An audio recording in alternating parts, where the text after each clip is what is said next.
Continue po natin yung last time na pinag-aralan natin sa Apostles' Creed, but for a brief review, diniscuss natin yung Apostles' Creed and sinabi natin na yung structure ng creed na ito, first is, it is a Trinitarian confessional document or creedal document, and its theme is redemptive historical.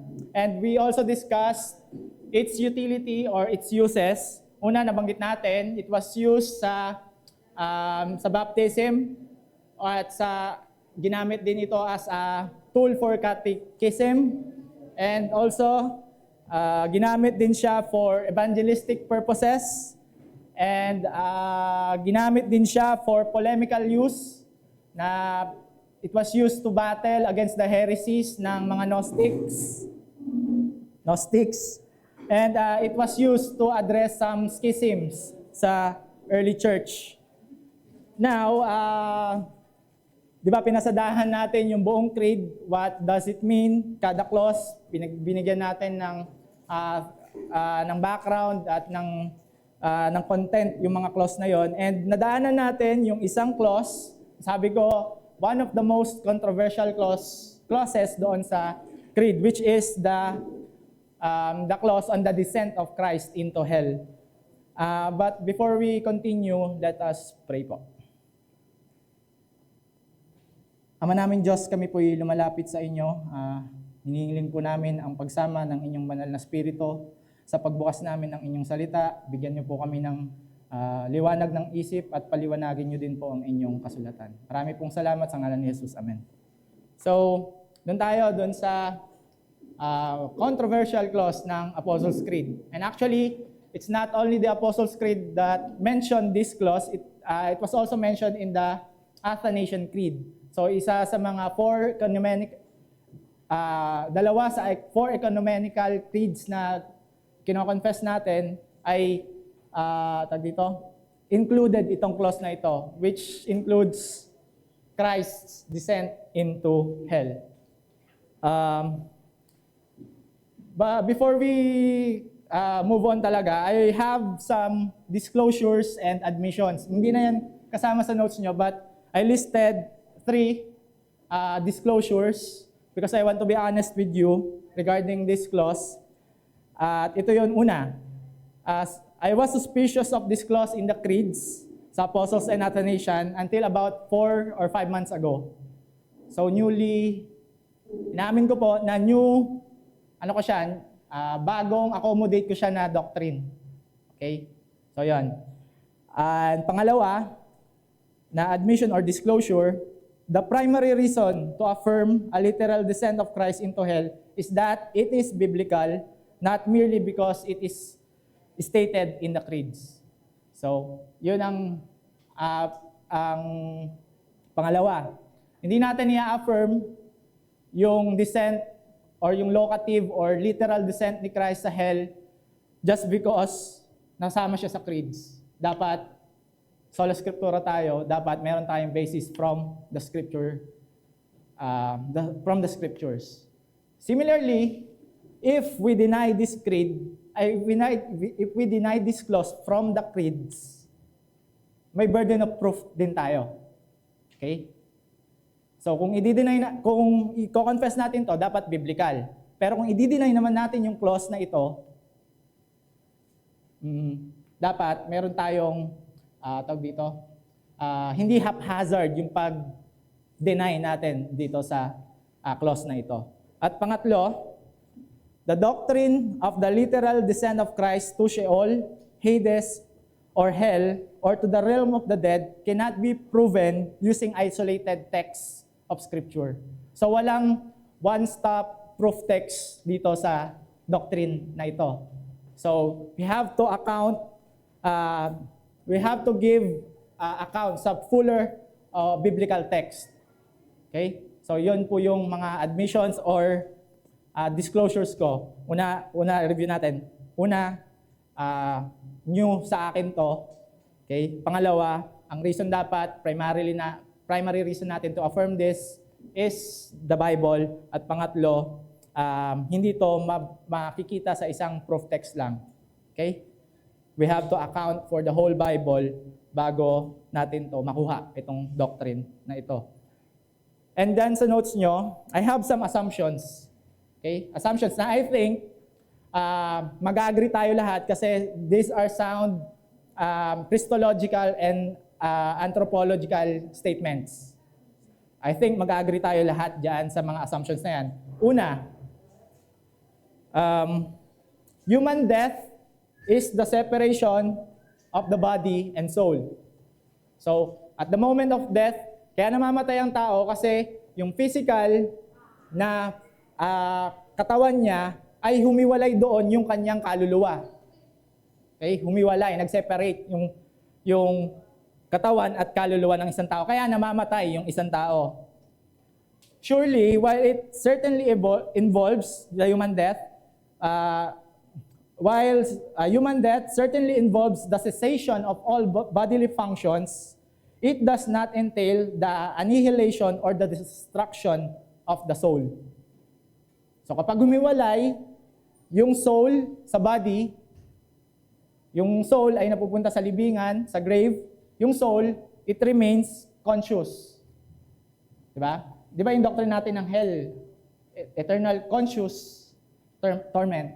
Conscious. Buhay yung kaluluwa. Hindi kagaya ng ibang Christians and even the cults na sinasabi nila, kapag namatay yung tao, pati yung soul na annihilate. Okay? So we maintain that in human death, the body separates from the soul and the soul remains conscious. Okay? I think all of us would agree with that. Pangalawa, the human soul, though immaterial, is localized. What does it mean? Kapag sinabi nating ang soul ay immaterial, syempre, hindi siya matter, hindi siya composed ng atoms or what. Okay? Pero, kahit immaterial siya, it is localized, which means that it cannot be in place A and B in the same time, in the same sense. So, nasa isang lugar lang siya. So, hindi pwedeng nandito siya at the same time. May locality yung soul. Okay? Pangatlong assumption na I think mag-agree tayong lahat. Since Jesus possesses a human nature, a truly human nature, He possesses a human soul. Si Jesus ay may kaluluwang pantao. Okay? Actually, yung confession ay yung theology na yan or yung statement na yan ay ginagamit against the Apollinarians. Na ang sinasabi nila, si Jesus ay may human body but He didn't have a human mind na kasama na faculty ng human soul. So in that sense, yung Apollinarian would deny that Christ is truly human. Okay? And pang-apat na assumption, when Jesus died, He truly and fully experienced human death. Nung namatay si Kristo, talagang namatay siya. Dahil tao siya, and di ba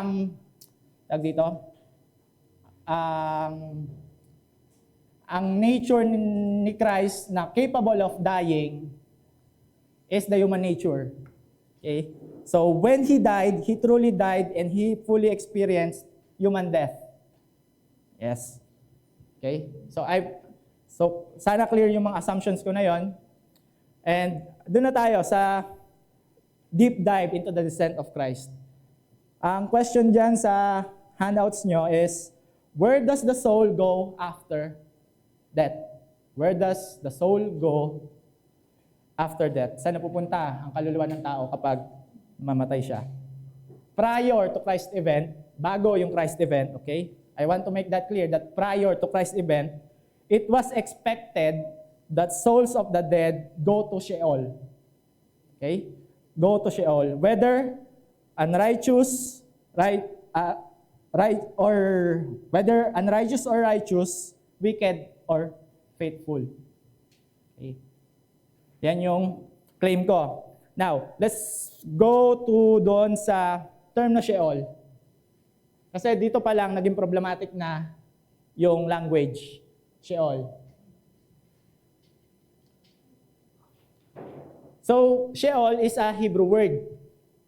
And sa Septuagint, nung tinranslate yung Sheol, naging Hades.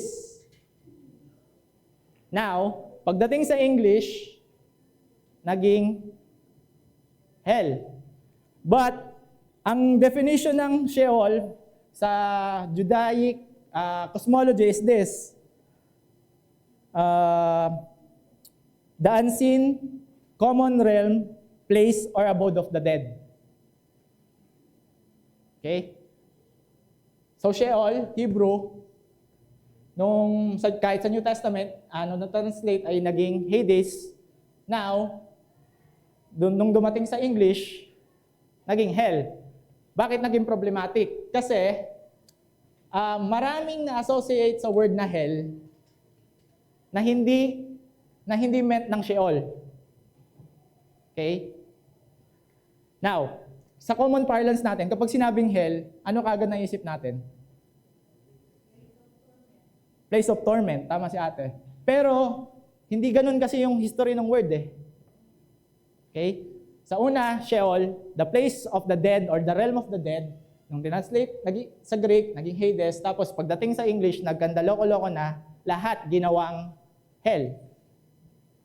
Okay? So, how do we define Sheol? Ngayon, kaya yung sa notes nyo, nakaganon yung hell. Kasi, merong mga kailangan tayong i-nuance. For example, yung Tartarus sa 2 Peter 2, tinranslate as hell. Yung Gehenna, which is the place of torment, tinranslate it din as hell. So nagka-problema tayo doon sa translation ng word. Okay. Now, my claim is prior to Christ's event, it was expected that the souls of the dead go to Sheol, whether unrighteous or righteous, wicked or faithful. So, dyan sa notes nyo, I think hindi nyo i-contest na ang hell or Sheol ay place ng mga wicked. Let's read from Psalm 31:17. Sabi ni David, O Lord, let me not be put to shame, for I call upon you. Let the wicked be put to shame, and let them go silently to Sheol. So, undoubtedly, ang mga wicked mapupunta sa Sheol. Isa pang text na ang Sheol ay a place for the wicked. Psalm 49, verse 14. Like sheep, they are appointed for Sheol. That shall be their shepherd, and the upright shall rule over them in the morning. Their form shall be consumed in Sheol, with no place to dwell. So, yan. Another proof na yung wicked, expected na pupunta sa Sheol. Next is Proverbs 5. Her feet go down to death. Her steps follow the path to Sheol. Itong her dito, it is an adulterous woman. Yung her dyan. So sinasabi, itong wicked woman na ito, she is expected to go to Sheol. Okay, the place of the dead. Pangalawa, doon pa, sa isa pang text from Proverbs na nagtatalk about sa isang adulteress. Sabi, her house is the way to Sheol, going down to the chambers of death. So the wicked, undoubtedly, I think mag-agree kayo lahat, will go to Sheol. Now, here is the challenge. Okay. Ito yung somehow challenging sa atin. Kasi nasa modern era tayo and we have the tendency to equate hell sa kung saan-saang bagay. Okay? First, sige, patawan natin sila. So, Sheol is a place for the wicked, but the Bible also talks about Sheol na place din siya ng righteous. Okay? Let's go to Genesis 37 verse 35. Ito, ni-report kasi ng sa text na ito, ni-report ng mga kapatid ni ni Joseph, napatay na siya kay Jacob. Diba? Ni-report ng mga kapatid ni Joseph, doon sa ama nila, napatay na. And sabi ni Jacob, all his sons and all his daughters rose up to comfort him, Jacob. But he refused to be comforted and said, "No, I shall go down to Sheol to my son, mourning." Thus his father wept. So Jacob, a righteous man, ina-expect niya na makikita niya sa Sheol si Joseph. Okay? That's one.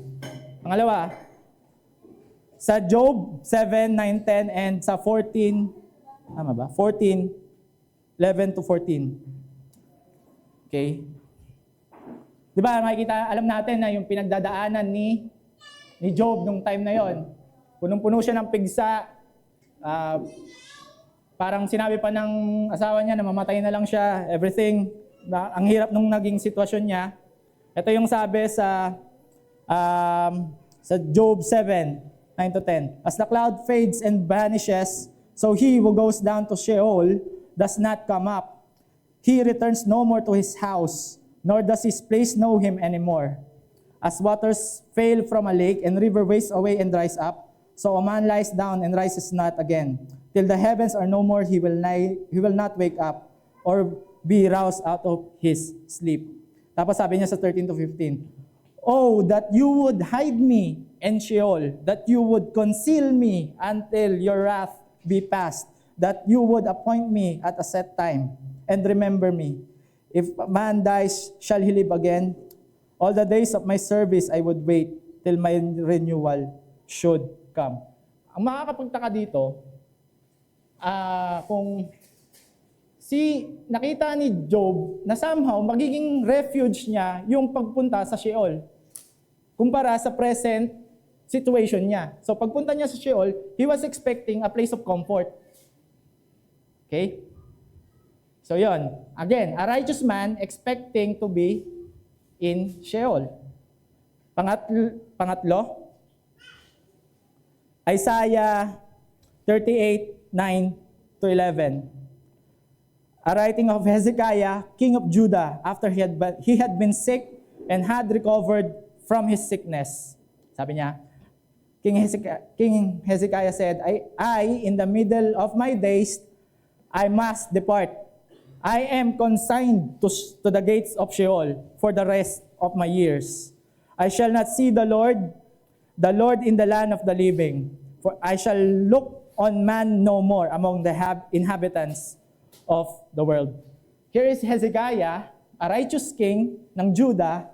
After niyang makarecover sa sakit niya, sabi niya, nakakonsign na ako para mapunta ng Sheol.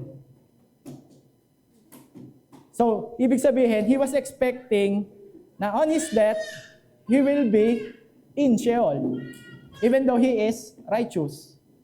Okay? So, meron na tayong dalawa. Una, Sheol is a place for the wicked. Pangalawa, Sheol as a place for the righteous. Now, meron pang ibang text which generally just says na kapag namatay ka, Sheol ang puntahan mo. Doon tayo sa pangatlo. Sa Sheol, a place for all.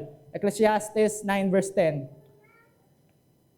Sabi, whatever your hand finds to do, do it with your might. For there is no work or thought or knowledge or wisdom in Sheol, to which you are going. So, ano lang siya? Parang pinresent lang ni Solomon na universal fate ng all people yung pagpunta sa Sheol. Okay? Pangalawa, dyan sa Sheol as a place for all. 2 Samuel 2 verse 6. 1 Samuel 2 verse 6. 1 Samuel 2 verse 6. Yung song ni Hannah of praise, sabi niya, the Lord kills and brings to life. He brings down to Sheol and raises up. It was framed as if it's just a general statement about death. Hindi lang yung wicked, kundi general statement siya. That if you die, you go to Sheol. Yon. Pangatlo, Psalm 49, 7-9 and 14-15. Psalm 49, 7-9, 4-15, which also, I believe na nagsasabi ito na general place talaga yung Sheol for the wicked and the righteous. Sabi, truly no man can ransom another or give to God the price for his life. For the ransom of their life is costly and can never suffice that he should live on forever and never see the pit. Verse 14, like sheep, they are appointed for Sheol. Death shall be their shepherd, and the upright shall rule over them in the morning. Their form shall be consumed in Sheol, with no place to dwell. But God will ransom my soul from the power of Sheol. So, yung unang part, ang sinasabi na the wicked will go to Sheol, pero sa huling part, sa verse 15, yung mismong soul ni David, sinasabi niya, iraransom ng Panginoon from Sheol. Di ba? So, I believe you get the idea na Sheol is not merely a place for the damned or the wicked. It's also a place for the righteous and the faithful. Okay? And I think this is, yung sumunod na text natin, it's paradigmatic kung ano yung cosmology ng Old Testament. Sa Luke 16, 19-31, I know familiar kayo lahat doon sa text na yan. Yung story, parable, or ano man yan, I don't think it matters here sa present na gawain natin. But pwede nyong i-take na parable yon, pwede nyong i-take na historical na pangyayari ang text na yan. But mapaano man, I think its teaching still stands. Sabi, mahaba yung text, so i-lay down ko na lang yung observation ko. Una, may dalawang tao, the rich man and Lazarus. Si Lazarus, ano yung sitwasyon niya? Sige, mag-participate po kayo kasi alam mo nakakanta ko. Sige. Si Lazarus, ano yung sitwasyon niya? She is poor, yeah? Ano pa? Nasa labas siya ng gates, namamalimos or what? Ano pa? Tapos dinidilaan na ng aso yung mga sugat niya. Tapos, here's another man, si rich man. Anong sabi doon sa rich man? Yon, mayaman siya, well-off siya. Okay? Now, nung namatay sila sa pareho, yung isa napunta sa Abraham's side, kay Abraham's side, pangalawa napunta sa Hades. Okay? But here's the weird thing dito sa story na to. Separated daw sila ng great chasm. Tama? May great chasm between them, pero nakakapag-usap sila. Which means na even though separated sila, nasa isang locality lang sila. I think it will fit doon sa cosmology ng Old Testament that Sheol is a general place of the wicked dead and the righteous dead. Okay? So, sa isang part ng Sheol, merong place for the righteous, meron ding place for the wicked. So, makikita nyo dyan dun sa may chart ako dyan. I hate charts kasi nung dispensationalist ako, naubos yung energy ko kakabasa ng charts eh. Pero yan, nag-chart ako. Tingnan nyo po. So sa Sheol or sa Hades, merong tatlo dyan. The upper Sheol or the Abraham's bosom na pinuntahan ni Lazarus. The lower Sheol na pinuntahan nung rich man. And the lowest Sheol, the abyss or the Abaddon or Tartarus na place ng imprisonment ng wicked spirits or angels. So, yon. So, here's my point. Both the righteous and the wicked occupy a shared but compartmentalized realm called Sheol. They occupy the same locality, pero may compartments. Okay? Now, how about Jesus? Sabi ko kasi kanina, prior to Christ, ang expectation ay mapupunta sa Sheol lahat ng namatay. How about Jesus? What happened when Jesus came? Jesus Christ, the truly righteous man, went to Sheol. Here's my point. If the human soul, whether righteous or wicked, goes to Sheol or Hades, upon its separation from the body in death, then Christ's human soul likewise went to Sheol or Hades after his death. Okay? So, basahin natin yung Acts 2:24 to 31, which is kinote ni Peter doon sa sermon niya sa Pentecost from Psalm 16 verse 10. So, let's read that. Sabi ni Peter, "Brothers, I may say to you with confidence about the patriarch David, that he both died and was buried, and his tomb is with us today. Being therefore a prophet, and knowing that God had sworn with an oath to him that he would set one of his descendants on his throne, he foresaw and spoke about the resurrection of the Christ, that he was not abandoned to Hades, nor did his flesh see corruption. This Jesus God raised up, and that we all are witness." Sabi ni Peter, ginawa niyang type, tinipify niya yung nangyari kay David sa Psalm 16:10, na hindi talaga, yung sinabi ni David, hindi talaga para sa kanya yun. It was about Christ. Kung babasahin natin yung Psalm 16:10, sabi ni David, "For you will not abandon my soul to Sheol, or let your Holy One see corruption." So, ibig sabihin, hindi pababayaan ng Diyos si Christ sa Sheol. Okay? Now, paano ka iiwan or pababayaan or paano ka i-abandon sa isang lugar na wala ka doon? Diba? Paano ka ma-abandon sa isang lugar kung wala ka doon? Diba? Ibig sabihin, nandun si Christ sa Sheol. Next, I think this is medyo mas madiin. Matthew 12:39 to 40. Matthew 12:39 to 40. "But he answered them, An evil and adulterous generation seeks for a sign, but no sign will be given to it except the sign of the prophet Jonah.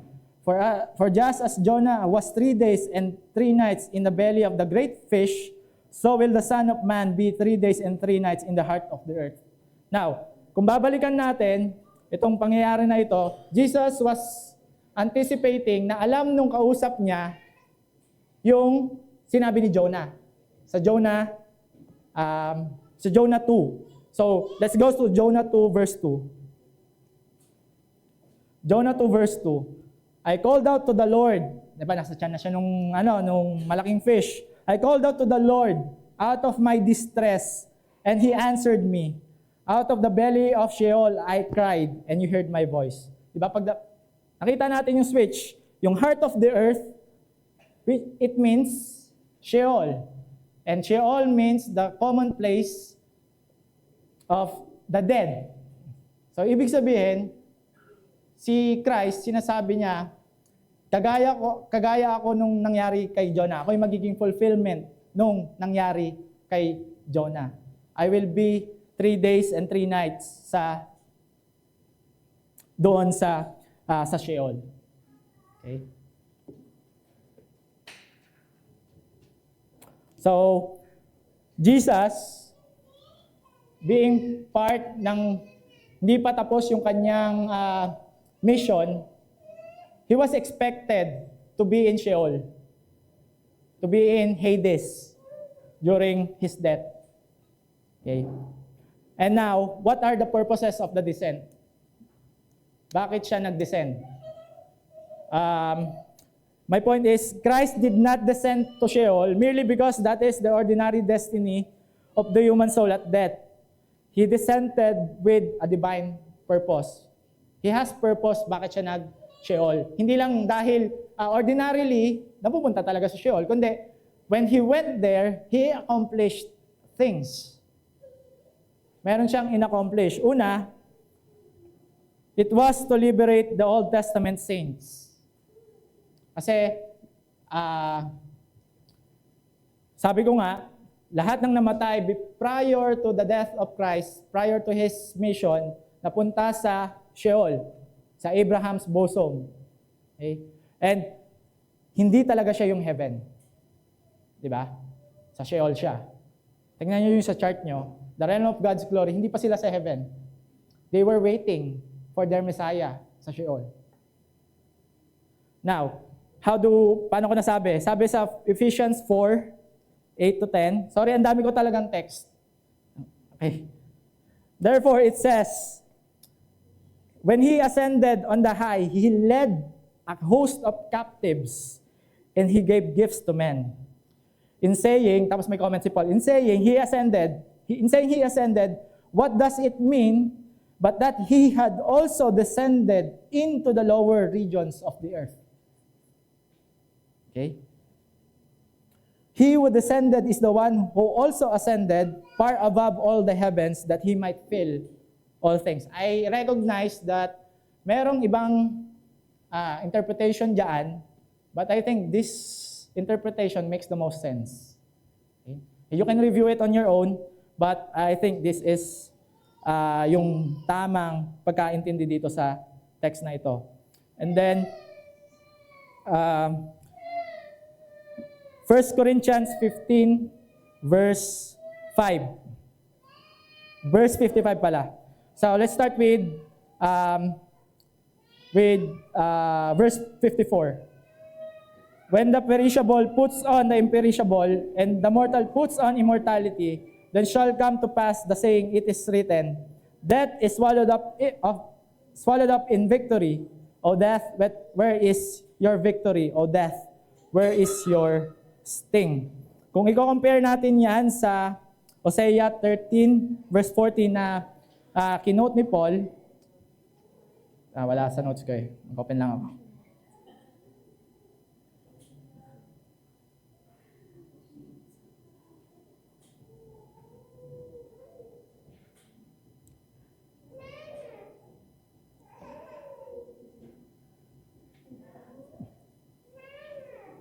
Hosea 13, verse 14. Sabi, shall I ransom them from the power of Sheol? Shall I redeem them from death? O death, where are your thorns? O Sheol, where is your sting? Compassion will be hidden from my sight. So, ito yung tinutukoy ni Paul sa 1 Corinthians 15. Na iraransom, may magaganap na pag-ransom ng souls from Sheol. Okay? And ito, next text natin, Matthew 27:52 to 53. Alam niyo na, dati nagbabasa ako ng Bible, ang sobrang na-weirdan ako sa text na to. But let's look at it. Okay? Sa Matthew 27, 52 to 53.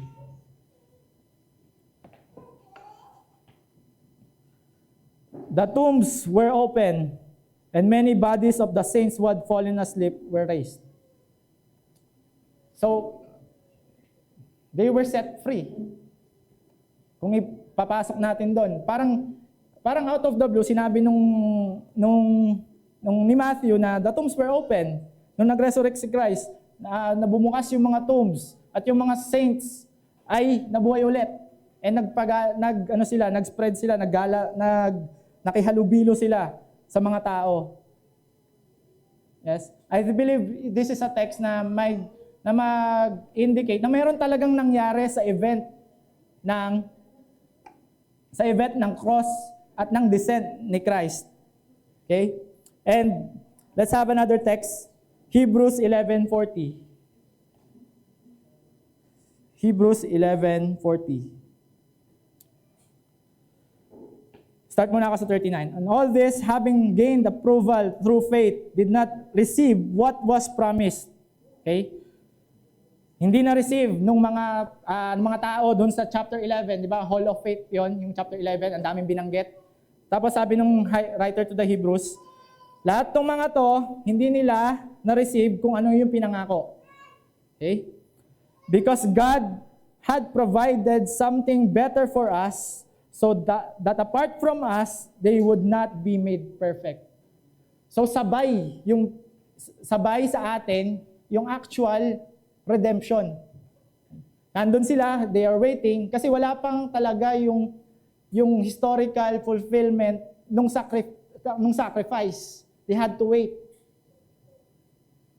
Tapos, ang maganda pa dito, kinumpare dito sa atin na naligtas sila hindi apart sa atin. Diba? They were freed with us. Yung mga saints sa Hebrews 11 to 40. Pangalawang purpose ni Christ, bakit siya pumunta sa Sheol? To proclaim triumph over Satan and the wicked angels. Let's compare it with 1 Peter 3:18 to 20. Again, another controversial verse. Maraming, actually dalawa lang. May dalawang main alternative interpretation sa text na to, but I believe yung pasok dito ay yung literal descent ni Christ na nag-proclaim siya ng victory niya over the wicked spirits. Ito sabi, for Christ also suffered once for sins, the righteous for the unrighteous, that he might bring us to God, being put to death in the flesh, made alive in the spirit, in which he went and proclaimed to the spirits in prison, they formerly did not obey when God's patience waited in the days of Noah, while the ark was being prepared, in which a few, that is 8 persons, were brought safely through water. Anong sabi? He went and proclaimed to the spirits in prison. Now, nung inaaral ko to, ang dami niyang cross-reference eh. For example, sa Peter 2, sa 2 Peter 2 verse 2, na yung spirits na yon ay nasa hell, nasa Tartarus. Tapos ang sabi ni Renihan tsaka ni Emerson, nag-self-reference si Peter doon sa first letter niya at sa second letter niya. So sabi nila, malinaw na yung descent niya doon sa punta sa hell ay pag-proclaim niya nung victory niya over the spirits, the wicked spirits. Okay? Now, pangatlong purpose ni Christ, to conquer death and Hades. Makita natin yan, of course, yung binasa na natin kanina, sa Hosea 13:14, where is death, where is your sting, where is your Sheol, where is your thorn, diba? Where is your power? Kumbaga, tinatanong, dito metaphorically, saan yung kapangyarihan mo, death? Nasaan na kapangyarihan mo, Hades? Yan. And makikita natin sa Revelations 1:17 to 18, na si Christ, hawak na yung susi of death and Hades. Sabi ni John, when I saw him, I fell at his feet as though dead. But he laid his right hand on me, saying, fear not, I am the first and the last and the living one. I died, and behold, I am alive forevermore, and I have the keys of death and Hades. Jesus was victorious nung pumunta siya sa Sheol. Kumbaga, sabi ni Gavin Ortlund, nung pumunta sa Sheol si Christ, tinitigan niya sa mata si Satanas. Loser. Ginanon niya si Satanas. Parang ganon. He proclaimed his victory over death. Actually, pwede nyo ring ma-include yung pag-plunder ng strongman doon sa concept ng descent. So, binind ni Jesus yung wicked, si Satan, nung pag-descend niya sa hell. Now, dito sa doctrine na ito, kailangan kasi ng matinding ingat. So, I included some denials. Okay? Denials. Christ did not suffer in Sheol during his descent. Pumunta siya doon, hindi magbayad ng kasalanan. Tapos na yung pagbabayad niya ng kasalanan sa krus. Tapos na yung pagbayad niya ng kasalanan doon. He was able to satisfy God's righteous wrath. He was able to satisfy the demands the penal and judicial demands of the law. Okay? Kasi ang kasalanan talaga dapat parusahan. Ba? Pero nung pagpunta niya sa hell, hindi niya dinala yung kasalanan niya doon, kasalanan natin doon. Dinala niya yung kasalanan natin sa cross. Okay?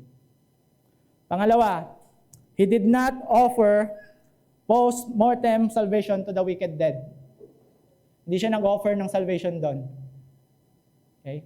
Hindi siya nag-offer ng salvation kasi may nagsasabi na yung 1 Peter 3:18 does not necessarily mean na wicked angels. It could be the wicked dead. Okay? Ang sabi nila, ano yun? Di ibig sabihin, si Christ, pinoclaim niya yung gospel dun sa mga wicked, so nagkaroon sila ng second chance to be saved. Pero hindi yun yung case. Okay? Hindi siya, yung term kasi na preached or nag-proclaim, it is keruso sa Greek, which just means to announce or to proclaim, hindi kagaya nung preach na evangelion na to evangelize. So yun.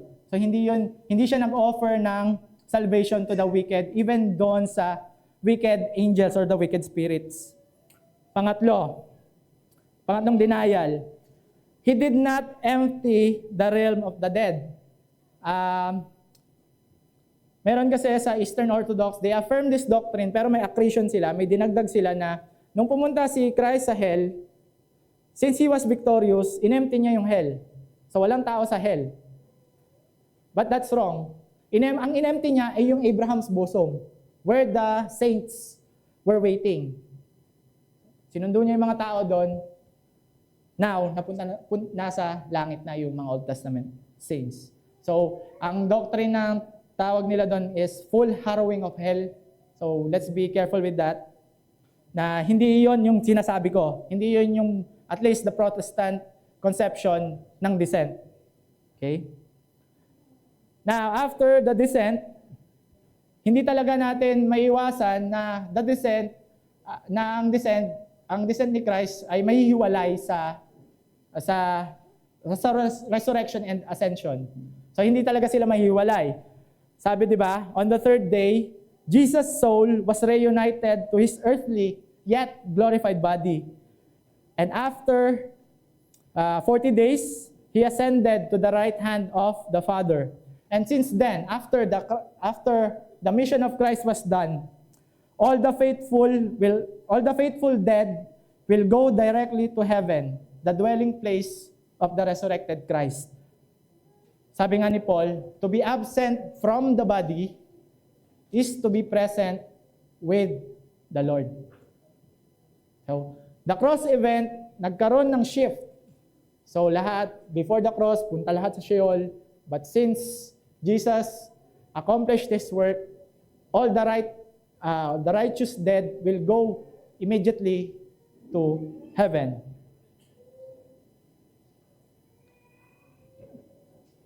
Here, Christ's descent to the underworld.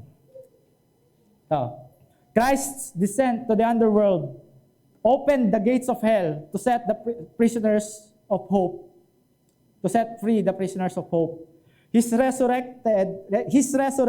and ascension opened the gates of heaven for us to enter. Ulitin ko.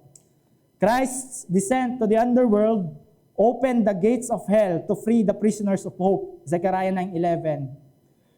His resurrection and ascension opened the gates of heaven for us to enter.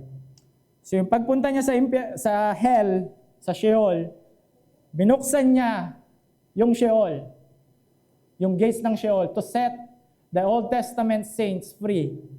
And during His resurrection and His ascension, He opened the gates of heaven for us to enter. Ito yung new covenant na ginawa ng ating Panginoong Hesukristo. This is the new covenant. This is the covenant of grace. Yun yung nangyari.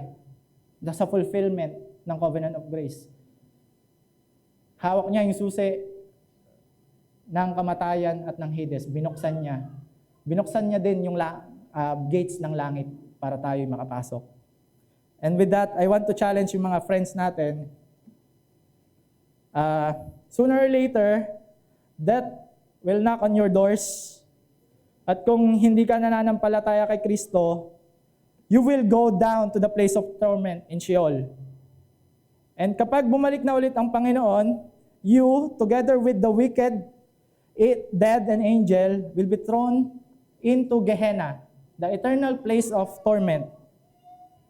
There will be weeping and gnashing of teeth sa lugar na iyon. And I tell you, yung Gehenna should scare the hell out of you. Nakakatakot na lugar yon. Katawan at kaluluwa ang magdudusa doon. But of course, there's hope in Christ. If you repent of your sins and put your trust on the one who conquered death itself, you will be saved. And then, I also want to challenge believers.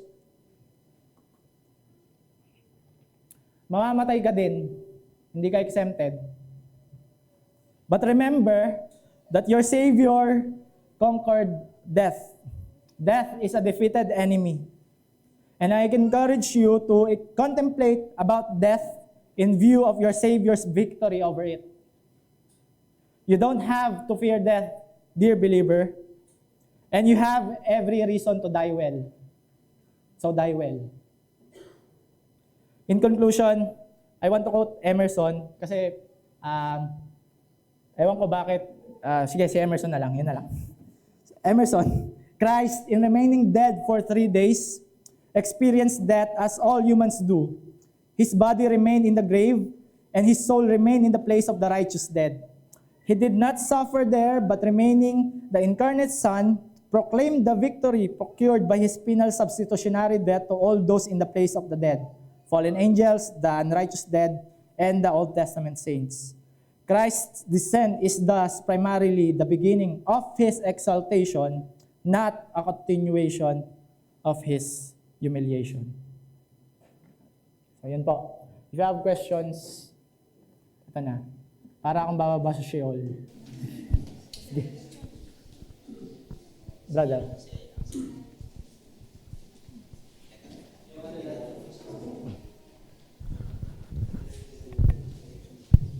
Bro, thank you sa complex na lecture. Grabe yung labor mo siguro dito.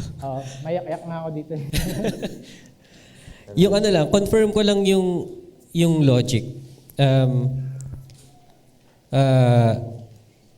Yung descent ni Christ, He opened the gates of heaven.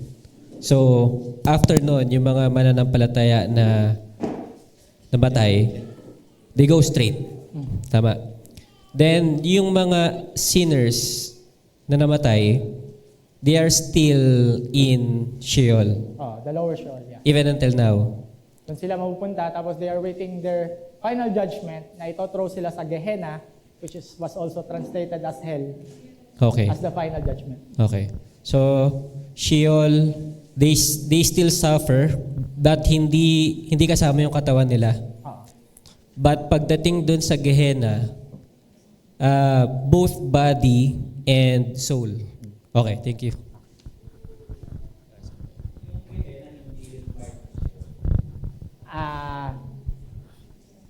Hindi. Pero hindi siya. May nag-argue pa nga si Michael Bird, sabi niya, God is still preparing yung Gehenna. Ate. Ito? Brad, medyo ano yan? Revolutionary. Ngayon ko lang narinig yung ganyan teaching. Kasi doon sa nabasa ko, tsaka sa mga tinuturo, kahit sila pastor, di ba? Yung mga Pastor Spinoza. Sa mga natutunan ko, isa lang ang natin ang salvation. Kasi isa lang naman ang Messiah natin, si Jesus Christ. So, same experience except promissory sila tayo, di ba, historically. So, pareho tayong pag namatay, diretso sa Diyos. diretso sa presence ng Lord, hindi yung nag-iintay pa sila ng ano. Tapos yung view na may compartment, hindi din daw yan ng general view ng ano ng sa 1689 Baptist. Yung Luke 16 teaches na may dalawang experience, 'di ba, magkaiba. Pero not necessarily dalawang compartment. O hindi siya kasi hindi Okay po. I understand po na may mga ganyang views, but ano ba? I think magme-make sense yung mga bagay-bagay kapag isinerch talaga natin kung ano yung ibig sabihin ng Sheol. Minority po kasing view, for example, kay Calvin, kay Beza, kay Perkins. Kasi di ba sila yung heavy hitters sila ng Reformation eh. Sagutin ko na rin yung bakit parang wala siya sa 1689. Yung mga main names ng Reformation, si Calvin, si Beza, and si Perkins, although gusto nilang i-maintain yung clause sa Apostles' Creed, they ratified it. Kahit minority hanggang Reformation po, minority yung view na hindi literal yung descent. And then yung view na hindi literal din ang descent, marami pang variations. So, ang sabi nila, imbis na tanggalin natin, maging charitable na lang tayo, na i-maintain natin, na i-recite natin sa liturgy natin yung descent, yung clause ng descent, but let's be open kung merong mga magdi-disagree. So, ang twist kasi, ang complex kasi ng history po eh. So, itong tatlong taong to, nag-influential sila sa Westminster Assembly. Tapos sa Savoy Declaration, na kinopya nating mga Baptist. But I would say na hindi yung pag-omit ng clause na he descended into hell does not necessarily mean na denial. Okay po. So hindi siya talaga denial because sabi ko nga minority yung view ni Calvin sa pag-redefine niya ng descent clause. And I listed some Reformed Orthodox na heavy hitters din, pero hindi sila gaano kasing masyadong sikat eh. Pero I think some will recognize their name. Una, si Peter Vermigli, sobrang galing na ito sa Covenant Theology. Tapos pangalawa, si Girolamo Zanchius, o si Girolamo Zanchi. Tapos ito yung mag-astig yung pangalan, si Wolfgang Musculus. He affirmed a literal descent sa hell. Pangapat, si Heinrich Bullinger. He also maintained that Christ locally descended into hell. And si William Bucanus. Yan, sila. Hindi sila gaanong sikat, but meron pa palang isa si Thomas Bilson. So, ang komplikado kasi si Calvin and his minions, sikat sila kahit konti sila. Minority yung view nila nung Reformation. Kaya, ang sabi ni Renihan, bakit parang absent? But I don't think actually absent. Kung maka-check nyo yung chapter 8, verse 4 ng Confession, minmaintain nila na he remained sa state of death. Can you please check ka po? Sa second London Confession, kung tama ako ng reference, sa 8 verse 4.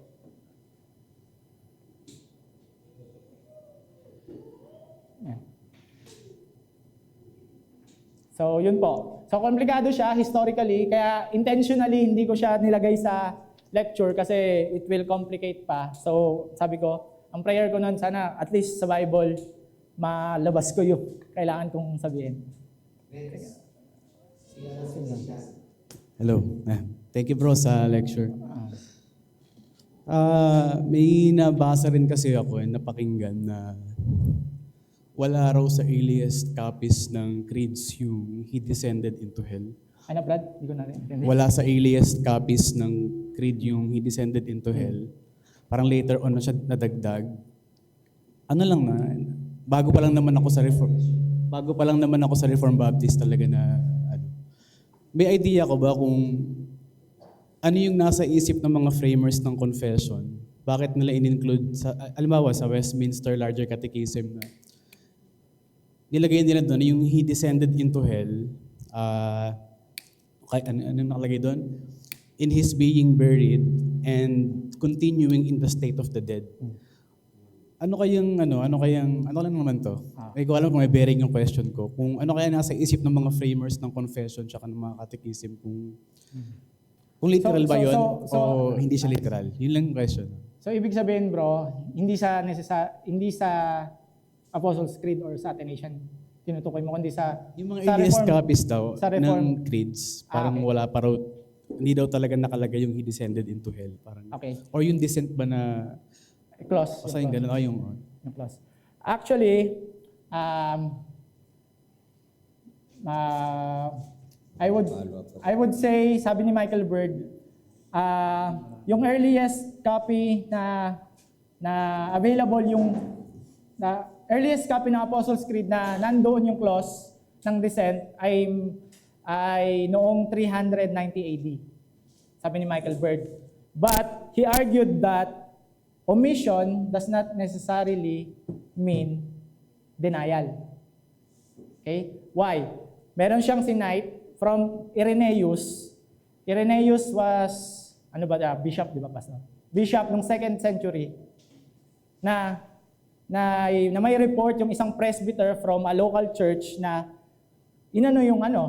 pag binanggit yung literal descent ni Christ sa hell. So even as early as 2nd century, meron ng ganong klaseng conception or understanding yung mga Christians na ginamit si Irenaeus ni Michael Bird. So actually, meron pa sa history din, nagkaroon kasi ng shift ng language because of a commentator na si Rufinus. Ang original ay ad inferos. Tapos, sa comment niya, ginawa niyang ad inferna. Descended ad inferos and descended ad inferna. Now, prior to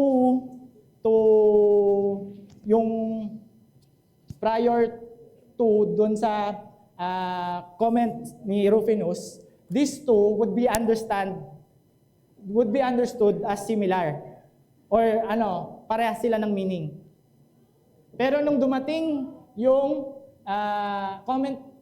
comments ni Rufinus na naging ad inferna na yung gamit, na-associate na siya sa place of torment lang. So, dyan pa yung mga confusion sa language, nag-start din doon sa comment ni Rufinus. So, again, the point is, omission does not necessarily mean denial. And meron talagang history behind it. And actually, di ba, sinabi natin na yung Apostles' Creed, it was used as a polemical tool. And later pa kasi dumating yung Apollinarianism na dinedeny nila na may human mind na faculty ng soul si Christ. So, even though hindi kasama sa creed yun, nilagay na nila. Kasi nagre-respond sila sa mga heresies during that time. Di ba yun naman yung mga ginagawa ng creeds, they respond to heresy. Sa Apostles' Creed, the Gnostics, sa Nicene Creed, the Arians, sa Athanasian Creed, yung mga Arians din, and then sa Chalcedon, even mga Arians pa din. Di ba sila yung mga Christological heresies? Unti-unti kasing lumalago nung time na yan And then, nag-respond sila siguro by adding the clause. And sabi ni Michael Bird, at 390 AD, may earliest copy tayo na nandun yung descent clause. That's just 9 years after the Council of Constantinople, di ba? 381.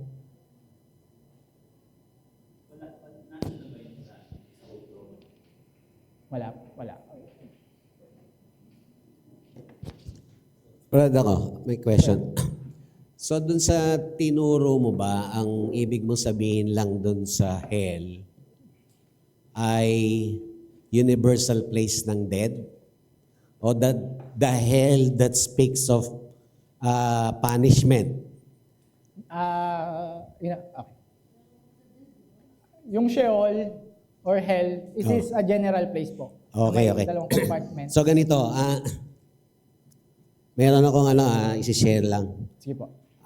Ano to AI to. Pero yung AI ko, hindi ito sa ChatGPT. AI to ng mga theology books ko. Okay? Sige po. Kasi nasa logos to, logos. AI ng logos. Kaya lahat dito may reference actually.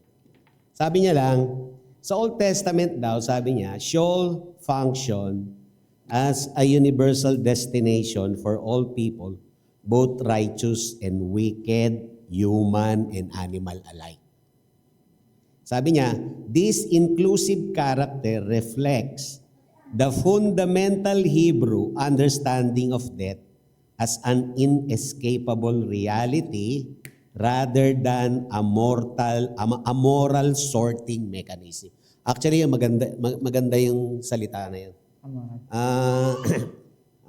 Yung death daw is an inescapable reality rather than a moral sorting mechanism. Now, ang ibig sabihin, nung Old Testament especially, hindi pa masyadong nadidevelop yung theology nung yung hell as equal to punishment, parang gano'n. Kundi yung universal association lang with the place of the dead. Regardless of your moral standing. Parang gano'n di ba? Yun ang ibig sabihin. Tapos, isa pa. Teka. Sabi niya, unlike later conceptions of hell that distinguish between the good and the bad, Sheol in the Old Testament gathered all the dead indiscriminately. So maganda yung salita niya. No? So sa Old Testament daw, unlike later progression ng theology, nandun na yung association ng hell between the good and the bad. So meron ng moral sorting in some sense. Unlike dun sa Old Testament, yun nga, indiscriminate place siya ng yung sinasabi mo, di ba? Kaya yung definition mo, yung Sheol, place ng dead, na wicked, place ng dead na righteous, di ba? So yun yung sinasabi niya.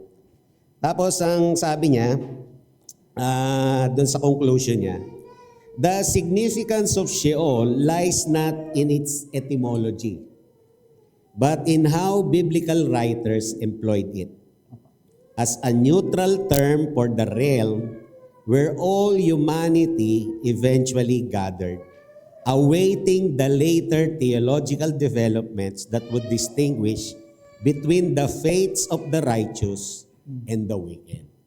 So sa New Testament, ang paniwala ko, naniniwala ko na merong, kaya dumisent si Christ doon sa place ng dead, dahil talagang namatay, di ba? Kaya napunta siya doon. Tapos, yung proclamation niya ng kanyang victory, ako naniniwala ako na nakasuspend talaga yung mga Old Testament people na righteous prior to the death of Jesus Christ. Di ba? Ako parang mas naniniwala nga din ako doon. Na talagang in that sense, pwedeng paniwalaan na yun yung proclamation niya ng victory. Kasi nga, when Christ has already accomplished what He should accomplish doon sa cross, yun na yung parang pag-descent niya sa victory, kaya especially when He rose up from the dead, talagang yun yung inauguration nung fulfillment ng mga inasahan ng mga Old Testament saints. Kaya napunta ngayon siya doon talaga sa immediate presence ng God. Parang gano'n. So sa ngayon, ang paniwala ko, yung mga New Testament believers ngayon, pumupunta na direkta sa immediate presence ng God. So wala nang parang compartment na, yes, we are dead physically, Di ba? Pero our soul, Goes which directly. is to be united to our later body, Apo. nandun na sa immediate presence ng God. Apo. Tama ba yung ano ko, Apo. Brad? Yung Yun nga- assessment ko? Apo, yun nga po yung sabi ko, di ba? Sabi, since then, after the Christ mission, all the faithful dead will go directly to heaven, the dwelling place of the resurrected Christ. So, amen ko yan. Okay. Ito si Stella. Sino ba muna? Si Elsie pala. Kanina pa pala si Elsie. Sige, Brad. Hello. Bro, thank you sa lecture. We appreciate your labor. No, very interesting yung topic. Two things lang. Una, can you reconcile lang yung sa Bible na two scenarios na, di ba, when Jesus was on the cross, sinabi niya dun sa isang nakapakol sa cross na today you'll be in paradise. And yet in the Apostles' Creed, may line dun na and he descended to hell. So yung timeline lang na please reconcile if the same time ba yun or different. And then second, I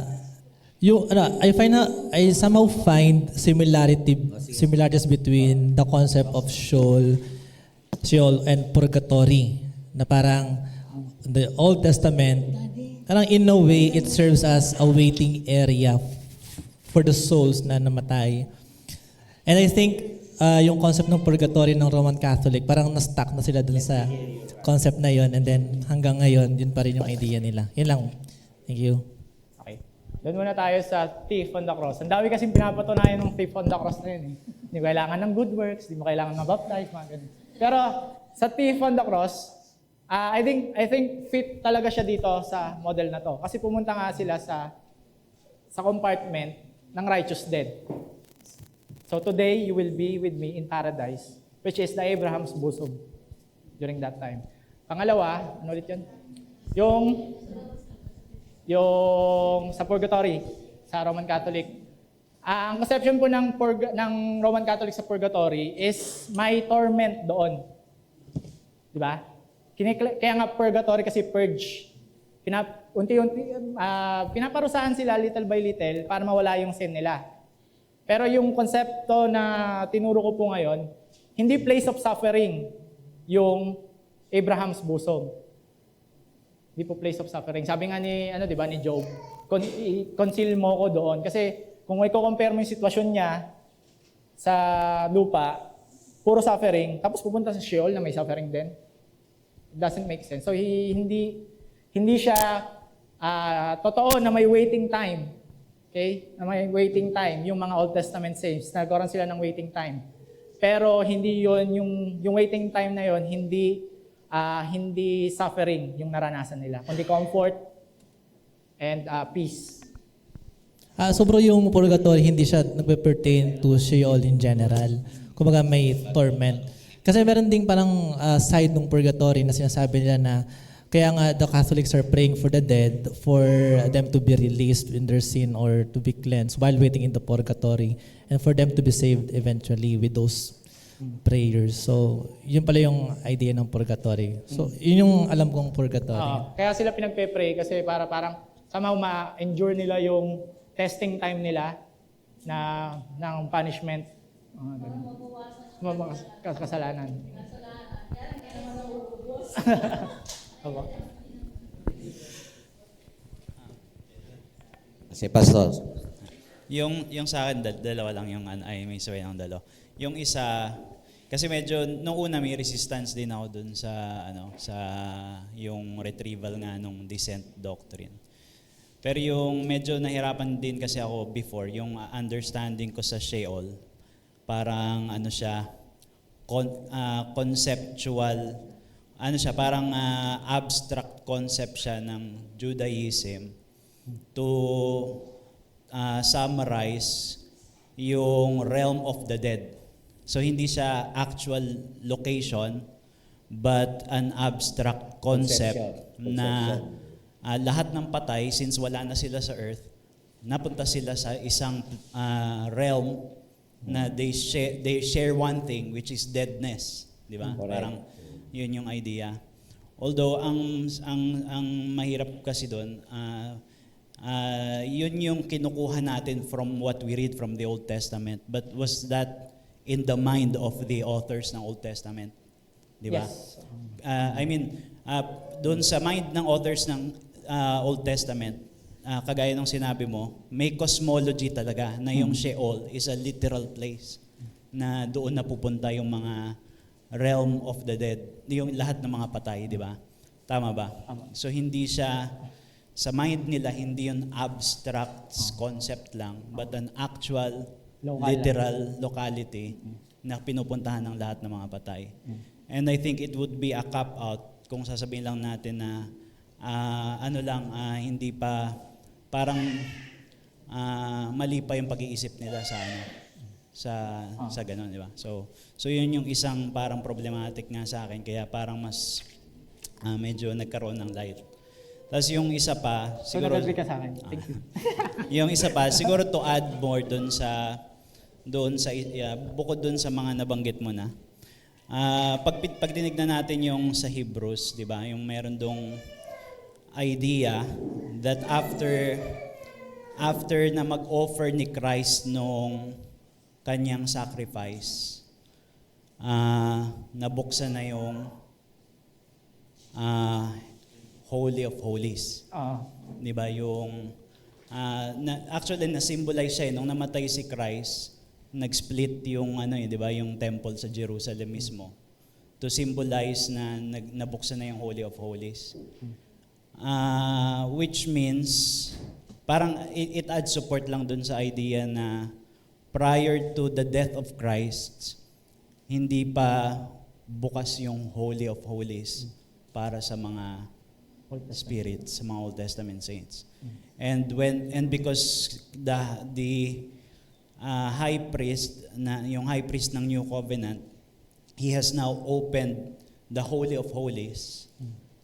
Kaya pwede nang pumasok yung Old Testament saints at tayo, pag namatay tayo, diretso doon sa Holy of Holies. Yes. Tama ba? Okay. And also, add comment ko lang. Kasi somehow na, nung in-accept ko to, ang dami kasing nag-click sa akin eh. Sabi ko nga sa inyo yung Matthew 27, na sobrang weirdo ng verse na yun para sa akin. Tapos, yung sa Romans 3:25, Romans 3:25, yung pag-Passover ng sins, nag-make sense na may waiting time talaga at may definite na nangyari after nung mission ni Christ. Yes, Brother Ivan. Ang oras worship natin? 3:40. Last na daw si Ian. Hello? Ayan. Add ko lang dun sa sinasabi mo dito yung isang mission ni Christ is to claim victory dun sa mga fallen divine beings nung mga time ni Noah. Siguro i-concretize ko lang kasi meron doon sa Revelation din na yung sa Revelation 9:1 na I saw a star fallen from heaven to earth, and he has given the key to the shaft of the bottomless pit. So, merong fallen being that time, contested kung siya si Satan or another divine fallen angel, na nasa kanya yung key nung Hades tsaka nung death. So, yung pag-claim ni Christ, view kasi ito ni Heiser. Tama ba? Si Abaddon yun? Yung Abaddon. Si Abaddon. Yung pag-claim ng victory ni Christ is not just, okay, I claim the victory kasi namatay na ako sa cross. Kundi kinuha niya mismo yung keys dun sa supernatural being na yun. Kasi nakalagay din yung kinote mo kanina, Revelations 1:18, na nasa kanya na yung keys nung Hades. Yun yung descent niya kasi may mission pa siya doon. Nakukunin niya talaga yung key na yun. Sabi, naka-cross-reference yun sa Isaiah 22:22 na yung kay Eliakim, na yun yung key na pag nakuha mo, siya lang yung pwede mag-shut, saka siya lang pwede mag-open. So yun yung parang concrete mission din ni Christ sa pagdescend niya sa hell. Bukod dun sa pag-rescue niya sa mga Old Testament saints. Nasa kanya na ngayon yung keys nung death. Kaya siguro magbe-make sense yung hindi na yung parang sinabi ni Kuya Boy kanina na yung mga saints ngayon ay si Christ yung magja-judge kung saan siya mapupunta. Kasi nasa kanya yung susi. Thank you, Brad. So, okay na, pass. Wala na po. So, si Ate Stella.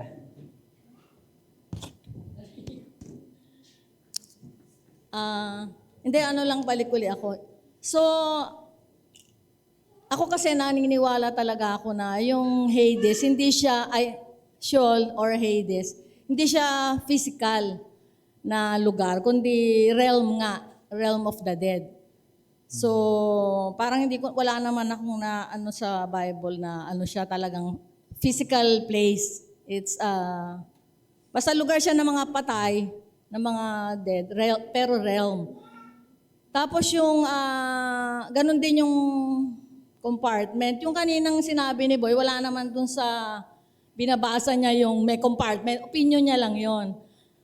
Pero hindi, di ba Daddy, wala naman dun sa binasa mo yung ano. Ang sinasabi niya lang, may yung indiscriminate, place siya. indiscriminate lang yung Indiscriminately lahat ng namatay na indiscriminate pupunta lang sa yung Sheol. Pwedeng wicked, pwedeng righteous, basta yung lugar ng mga patay. Oo. Pero whether may compartment siya, isang lugar na may compartment, at later pa lang, kasi I believe, isa lang kasi yung salvation natin eh. Yung kasing pagkamatay, pag-resurrection ni Christ, physical yun eh. Di ba? Physical resurrection yun, di ba? Nagkaroon siya ng body, which yun yung ating hope na someday ganun tayo, magkakaroon tayo ng body. So yun siya kasi yung first fruit, di ba? So yun yung inaantay pa natin. Pero hindi yung, kahit yung mga namatay nung unang panahon, Old Testament, inaantay pa din nila yon. So, Inaantay pa din nila yon, di ba? Lahat naman tayo awaiting for that. Pero yung immediate nasa presence ng Lord. okay po ate. Tama po. Actually, makakabanit ko yung sinasabi ni ate na kaya ngayon yung point ng Hebrews 11 eh. They had to wait doon sa mararanasan nilang salvation. Kasi sabay tayo nila. Okay, sabay tayo nila na nagkaroon ng right to heaven. Kasi Christ has done His work. Diba? So, finish na. So, all the faithful, ngayon, sila Abraham, sila Noah, kasama na ng Panginoon ngayon. Okay? Wala na silang waiting game. Yung hinintay nilang Messiah, dumating talaga. So, nandun na sila sa langit. At tayo ngayon, if we die today, immediately, makikita natin ang harapan without disembodied interval pa ng waiting, yung Panginoong Jesus. But ako last point, devotionally. Actually, I've heard a preacher long ago, hindi ko alam kung si Al Martin eh. Sabi niya, dinipict niya yung Judgment Day. In his depiction of his message about, parang revelation din tinuturo niya. Ang nakakapangilabot daw na eksena sa araw ng paghuhukom, yung mga nasa impyerno, yung mga wicked, ang ibig sabihin doon, yung nasa Sheol, which to this very present day, temporary lahat eh. Opo. Temporary, pati yung kanilang punishment, temporary lang yun eh. Parang patikim pa nga lang yun eh. Kasi di ba itatapon yung hell sa yung Gehenna o sa ano pa yun, sa last day. Di ba? Kaya biro mo, sabi niya, pag daw naisip niya, kasi siyempre, kahit na temporary yung paghihirap ng wicked ngayon, paghihirap pa din yun. Tapos, mapapahinga lang daw sila ng kakatiting na panahon dahil ihaharap lahat ng Diyos sa harap niya, lahat ng sangkatauhan. Yun lang daw ang pahinga ng mga wicked.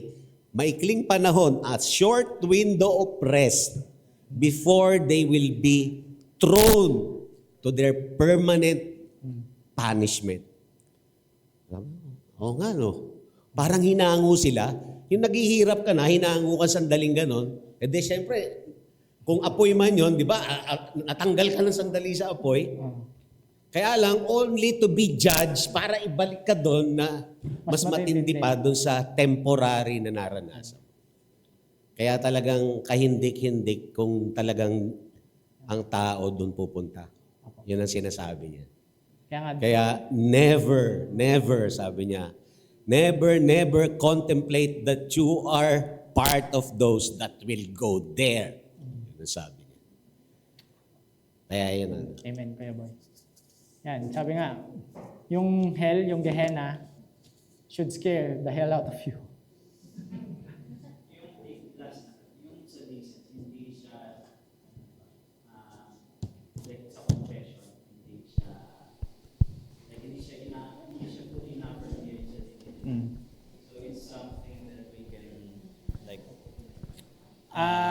Pwedeng maging Calvinist yung interpretation na ginawa nila Calvin na minetaphor nila yung descent. Kasi hindi sila naniniwala na literal yung descent sa hell. Minetaphor nila na yun yung suffering, yung he descended into hell is yung suffering niya sa cross. Which I think, sabi ko nga last time, di ba? In interpreting the creed, we should be wary kapag nag-introduce tayo ng redundancy tsaka ng dyschronology. Kasi kung ganun lang, kung metaphor lang ng suffering niya sa cross, yung he descended into hell, magiging redundant. He was crucified, died, and buried, and crucified again. Kasi yung suffering niya sa cross, yun din yung descent niya sa hell. Diba? Redundant. Tapos, it also introduces this chronology. Kasi sunod-sunod eh. He was crucified, died, buried, tapos,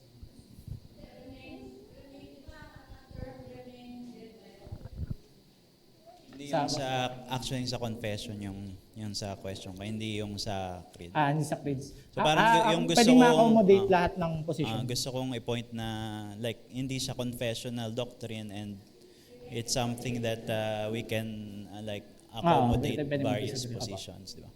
Yan. Of the dead. Opo. Yun nga yun. Pero yung statement ko kasi na yun, inargue ni Renihan na pwedeng kasing ma-accommodate lahat ng position doon sa descent, sa clause na yun. Okay.